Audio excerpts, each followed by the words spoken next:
ገንዘብ ከናንተ ጋር የሚቆየው ለጥቂት ጊዜ ነው። ዘመድ ከናንተ ጋር የሚቆየው ለጥቂት ጊዜ ነው። ጓደኛ ከናንተ ጋር የሚቆየው ለጥቂት ጊዜ ነው። የናንተ ጤንነት እንኳን ከናንተ ጋር የሚቆየው መቃብር እስክትገቡ ነው፣ ለጥቂት ጊዜ ነው።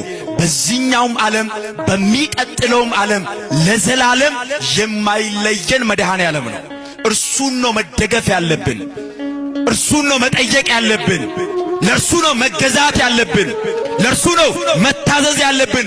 ሁል ጊዜ መከራ ቢመጣ፣ ፈተና ቢመጣ፣ ስቃይ ቢመጣ፣ ሐዘን ቢመጣ ከሰማይ በታች የትኛውም ነገር በሕይወታችን ቢያጋጥመን ቶሎ ብለን ማስተዋል የሚገባን እግዚአብሔር ከኔ ጋር ነው፣ አልፈዋለሁ። ማን ከኔ ጋር ነው? መድኃኔዓለም ከኔ ጋር ነው፣ እሻገራለሁ። አማኑኤል ከኔ ጋር ነው፣ ድል አደርገዋለሁ ብለን ነው ማመን የሚገባን። ችግሩ ግን እኛ ሕይወት ውስጥ የሆነች ነገር ስትመጣ ያለንን ነው ቅድሚያ ምን ሰጠው። ገንዘብ ያለው ሰው በገንዘቡ የሚያሸንፍ ይመስለዋል። ስልጣን ያለው በስልጣኑ የሚሻገር ይመስለዋል።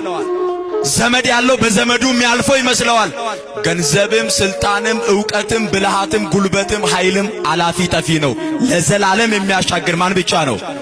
ክብርና ምስጋና ለስሙ ይሁን። አመስግኑት እግዚአብሔርን።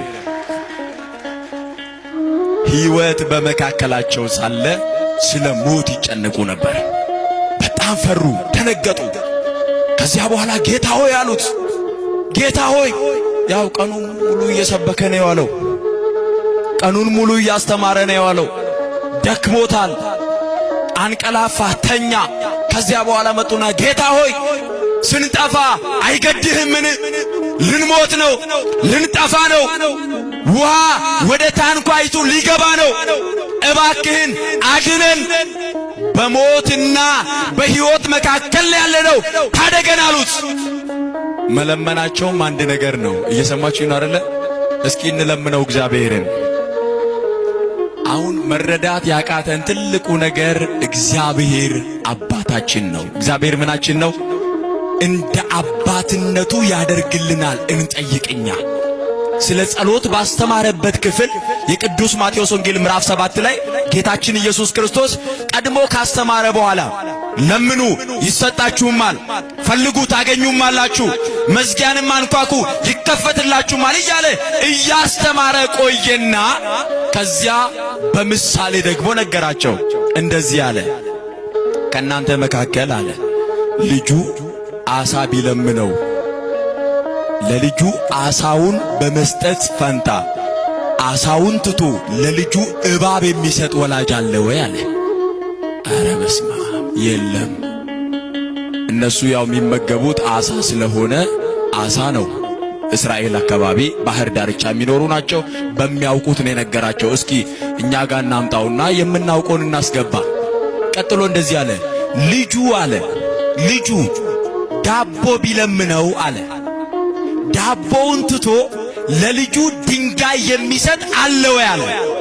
አረ የለም አሉት። ዳቦ ለጠየቀ እንጀራ ለጠየቀ ልጅ እንጀራ ይሰጠዋል። ደግሞ ለዚህ ዘመን ልጅ ተለምኖ ነው የሚሰጠው እኮ። ትምህርት ቤት ሲላክ በጣም ተለምኖ ይከለከላል ወይ አለ ክርስቶስ። አረ የለም አሉ። መለሰና እንደዚህ አለ፣ እንኪያስ እናንተ ክፎችና አመፀኞች ስትሆኑ ለልጆቻችሁ እንዲህ የምትራሩ ከሆነ የሰማዩ አባታችሁ እግዚአብሔር ከናንተ በላይ ስለ እናንተ ይራራል አለ። ክብርና ምስጋና ለስሙ ይሁን። አመስግኑት እግዚአብሔርን። እንዳይመስላችሁ በጣም ብልጣብልጦች ስለሆንን፣ በጣም ጉልበት ስላለን፣ በጣም አቅም ስላለን፣ በጣም ማስተዋል ስለምንችል ጥበበኞች ስለሆንን አይደለም የኖርነው። የሰማዩ አባታችን ምሕረት አድርጎልን በርህራሄው ነው ዛሬ የደረስነው።